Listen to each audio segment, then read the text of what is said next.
Episode 1 of She Gave Birth to Snake. Setting: a remote village in southern Nigeria, a deeply traditional place where culture, mystery, and spirituality often intertwine. Amaka had everything a woman could wish for: beauty, grace, a loyal husband, and a home filled with peace. But there was one thing missing: a child. For 9 years, she and her husband, Ibuka, tried everything: herbs from village healers, fertility prayers at the local church, even trips to medical centers in the city. Still, her womb remained barren. The pressure from Ibuka's family was immense. His mother, Mama Ejike, made no secret of her contempt for Amaka. "A woman who cannot bear fruit is like a tree that gives no shade," Mama Ejike spat one day during a family gathering. Ibuka would defend his wife passionately, but the whispers never stopped. Villagers gossiped. Friends kept their distance.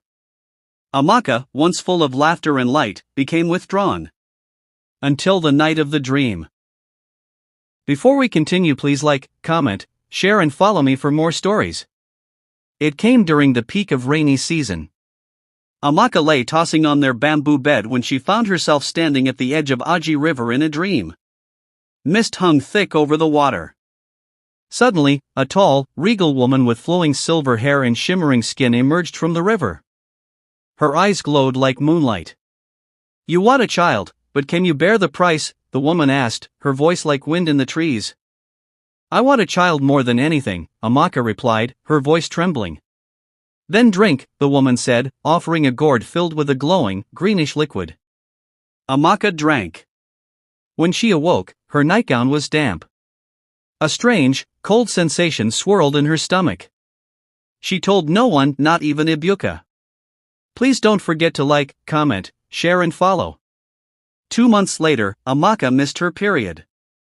A local doctor confirmed it: she was pregnant. Joy erupted. Ibuka wept and danced. Mama Ejike slaughtered 3 goats in celebration. Neighbors who once avoided Amaka now brought gifts of yams, baby clothes, and palm oil. But the pregnancy was different. She never felt the baby kick, only a slithering movement, like something coiling inside her. Sometimes her belly grew cold to the touch. Other times, she dreamed of snakes winding around her limbs, whispering to her in a language she couldn't understand. When she told Ibuka, he dismissed it. "Pregnancy comes with strange symptoms, my love." But the midwife, Mama Neka, noticed too. "This is not normal," she muttered after one checkup. "This is not ordinary pregnancy." Before we continue, please click on the follow button. The labor came with a storm.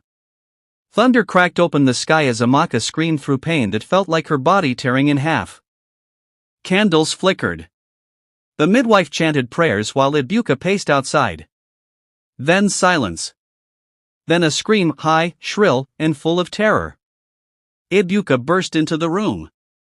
There, lying in a bowl lined with white cloth, was not a baby. It was a snake. Golden-scaled, glowing faintly, with eyes like fire. Amaka passed out. Please click on the follow button before we continue. The news spread like wildfire. Amaka gave birth to a snake. It is abomination. She is a witch. Ibuka stood firm. She is still my wife. This is not her fault. But the village elders summoned them. The chief, a heavy-set man named Igweanazi, listened quietly before delivering his judgment. "This is a spiritual matter," he said. "The child is not human. It must be returned to the gods." But Amaka refused. "It is still my child," she wept. "I carried it. I birthed it. I feel its heartbeat when I hold it." They named it Abanwan, meaning the heart understands. Amaka cared for the serpent child in secret, keeping it in a hidden room. It never attacked her. It slithered to her gently, curled around her wrist, and stared at her with deep, knowing eyes. At night, it hummed, not hissed, a low, calming sound. But danger loomed. Please click on the follow button before we continue. A self-proclaimed prophet arrived in the village, Pastor Elijah, known across regions for delivering towns from spiritual bondage. When he heard of Amaka and the serpent child, he staged a crusade. "This is not a child, it is a demon," he thundered before a crowd of villagers. God is angry. He led a mob to Amaka's house. They banged on the doors, broke the windows. Ibuka tried to defend his family but was overpowered. Amaka clutched Abanwan to her chest. I will not let them take you, she whispered. Suddenly, a voice spoke clear and sharp. Not from the child, but from the walls themselves. You were warned, daughter of earth, it said. They will never understand what is divine. The room shook. Lightning struck the compound. When the smoke cleared, Amaka and the serpent child were gone. Vanished. Before we continue, please like, comment, share and follow me for more stories. 15 years passed. Stories of the Snake Woman became folklore. Parents warned children not to stray near the forest where Amaka was last seen. But travelers began to speak of a place deep within the jungle where crops never failed, water never dried, and wild animals bowed their heads as if in worship. Some say a glowing serpent guarded the land. Others said a woman with white hair and green eyes stood beside it. And those who entered with pure hearts came out blessed, with healed bodies, restored souls, and even children born after long years of barrenness. One man, a widower with a dying child, claimed he met her. She asked nothing in return, he said, only that I protect life when I see it, even if it is not like mine. Please don't forget to like, comment, share and follow. In the heart of the forest stands a tree with scales for bark and leaves that shimmer like emeralds. It is said that beneath its roots lies the entrance to a world beyond the world where the divine and the earthly meet.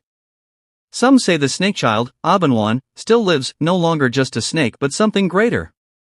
A guardian. A symbol of divine mystery. And Amaka? She is remembered as the woman who loved her child when the world did not. They called her cursed. But to those who believe, she was chosen. Moral. In a world quick to judge what it does not understand, love, especially that of a mother, can be the most sacred and powerful force of all. Thank you for watching. Please like, comment, share and follow me for episode 2 of She Gave Birth to Snake.